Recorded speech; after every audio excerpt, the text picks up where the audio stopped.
Você já viu a Estátua da Liberdade em Nova York, pelo menos por filmes e séries, enfim, na TV? Se não, uma loja da Havan aqui no Brasil você pode ver. A famosa Estátua da Liberdade. O que eu quero dizer com isso? Quando os franceses presentearam os Estados Unidos com essa estátua, isso pode até ter sido com uma excelente intenção.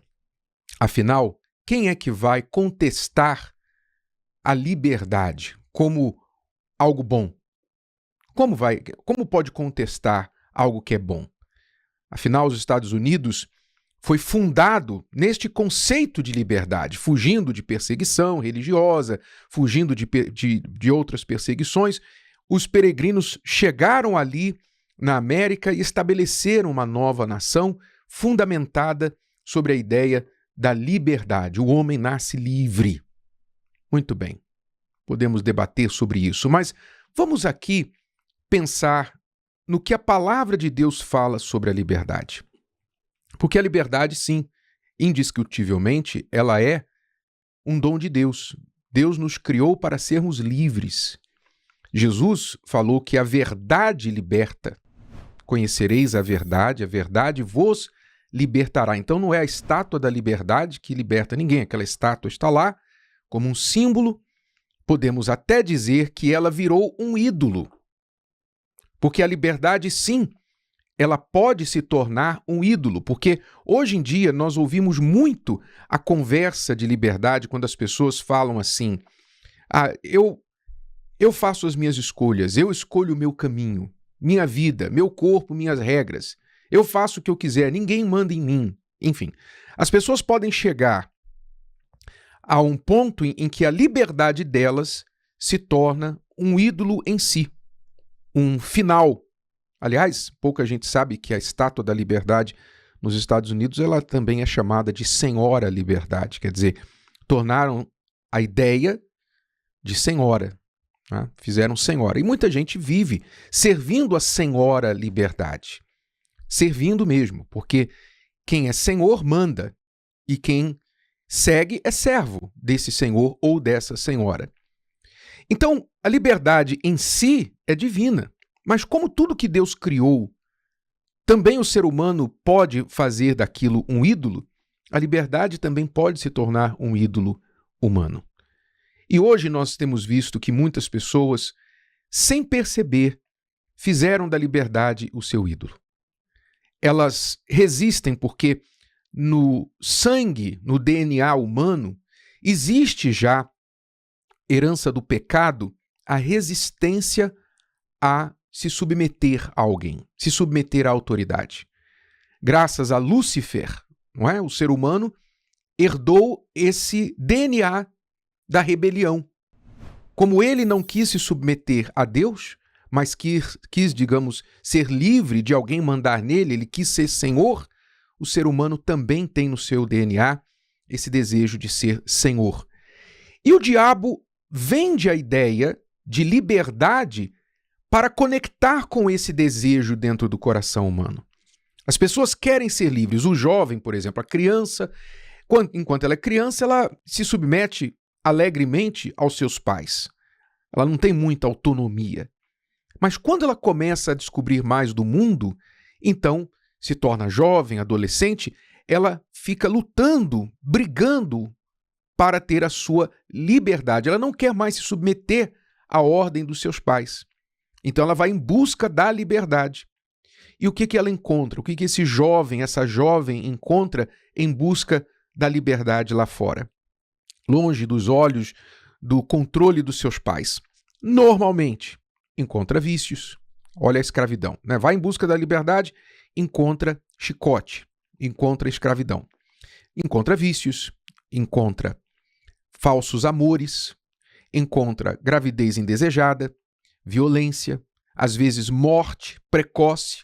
Quantos jovens morrem no mundo por desobediência?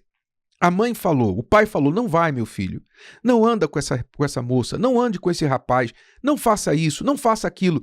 E o jovem, não, mas eu vou, porque não, meus amigos também vão. Enfim, e o pai, a mãe vai fazer o quê? Vai amarrar o filho? Não dá. Então o filho, na busca da liberdade, pela liberdade, vai e encontra o quê? A morte, a destruição. E isso se estende, não é só em consequência de adolescente. Isso se estende pela vida adulta também. Quantos adultos recusam, resistem qualquer tipo de ordem, de disciplina? O espírito do mundo coloca uns contra os outros, querendo fazer a pessoa pensar, não, fulano está querendo mandar em mim. Quantas pessoas, por exemplo, não acreditam em Deus? Quantos ateus, na verdade, no fundo, não são ateus. No fundo, não são ateus. Mas usam o argumento de que Deus não existe para quê? Porque é mais fácil para eles aceitarem fazer o que quiserem da vida se Deus não existir. Porque se eles admitirem que Deus existe, então eles estão admitindo que eles vão ter que responder pelos seus atos. E como muitas pessoas não querem responder pelos seus atos, então é mais fácil matar Deus.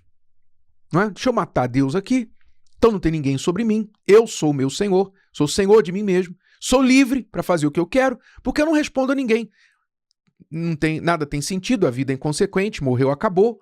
Então é mais fácil a pessoa matar Deus do que matar as suas próprias vontades, seus desejos e impulsos e viver debaixo de uma ordem, de uma disciplina. Não, eu prefiro a minha liberdade.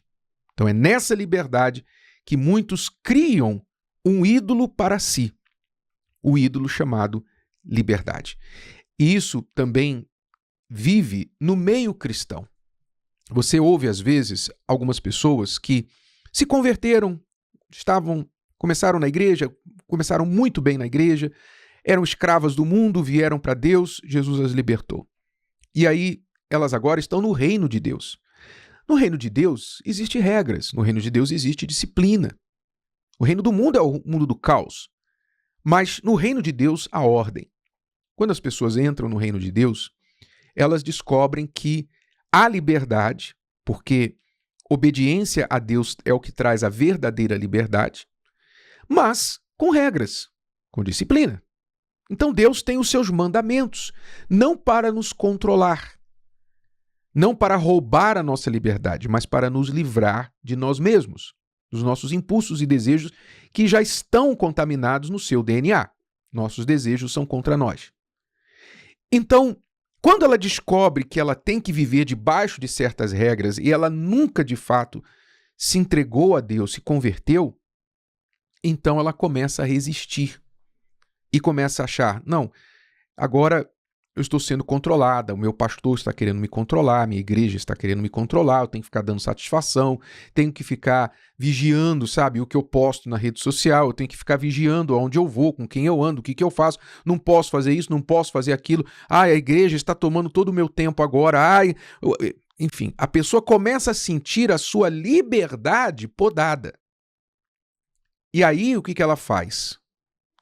Muitas pessoas preferem dizer assim, olha, quer saber? Deus está em todos os lugares. Eu não preciso ir à igreja para servir a Deus. Eu não preciso disso. Eu não preciso de ninguém controlando minha vida. Eu vou servir a Deus do meu jeito. Em casa eu leio a Bíblia, em casa eu oro, eu faço caridade, uso o meu dízimo para dar uma cesta básica para o pobre. Quer saber? Eu vou fazer a minha própria igreja. Afinal, eu sou a igreja. Igreja não é prédio. Então o diabo, ele que é mestre em misturar meias verdades com meias mentiras, ele convence a pessoa que ela, na verdade, devia sair da igreja e ser livre. Pronto. Ela criou a sua própria estátua da liberdade, lá na sua casa. Se ela pudesse, ela colocaria lá no quintal da casa dela, lá na janela, uma grande estátua dizendo, eu sou livre. E às vezes ela não coloca a estátua, mas ela vai para a rede social dizendo, tá vendo? Eu sou livre agora. Agora eu sou livre, porque ninguém mais manda em mim. É verdade, ninguém. Nem Deus. Só o seu ego e o diabo. Porque no momento que você resiste à disciplina do reino de Deus, você automaticamente está dizendo sim para o reinado do diabo.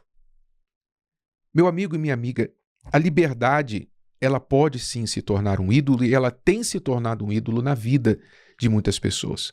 E a gente sabe quando algo se torna um ídolo na nossa vida quando aquilo passa a ser intocável.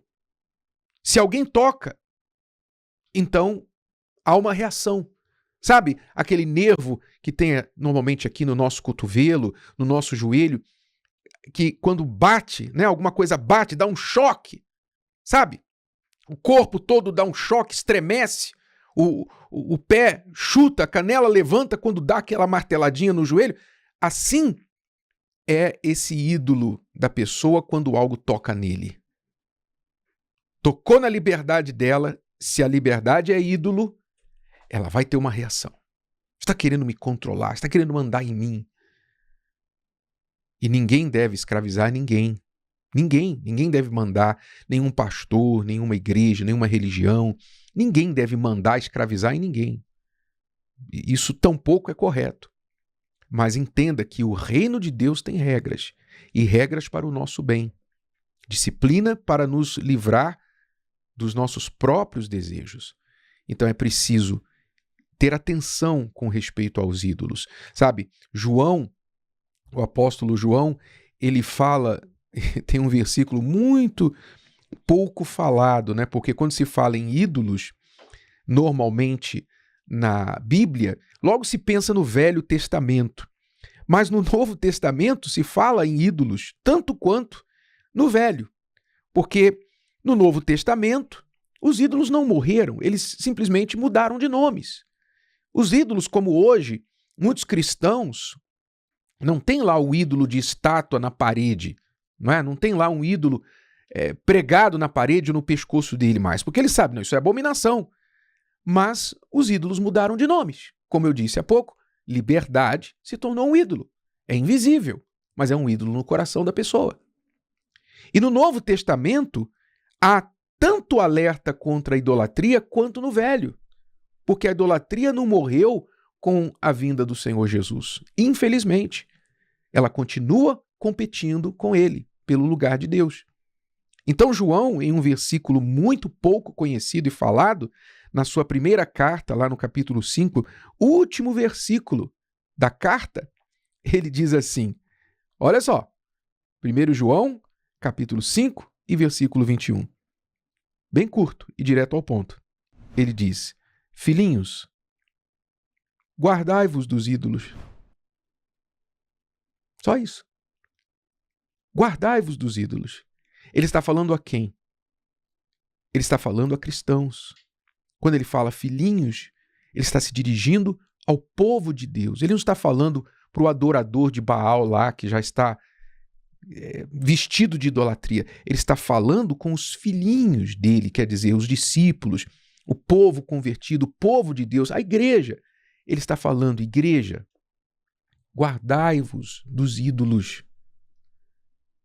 Os ídolos estão em todos os lugares e você talvez não está enxergando e talvez está se curvando para eles sem perceber e já dando o lugar de Deus para esses ídolos, seja liberdade ou seja outra coisa. Então, atenção, especialmente quando você tem uma reação de choque quando algo toca nesse seu ídolo. Vigie, porque senão você vai perder a sua verdadeira liberdade e trocá-la por escravidão. Se o vídeo de hoje te ajudou, você conhece alguém que vai ser ajudado por essa mensagem, passe adiante. E se você ainda não inscreveu aqui no canal, inscreva-se agora. Até a próxima.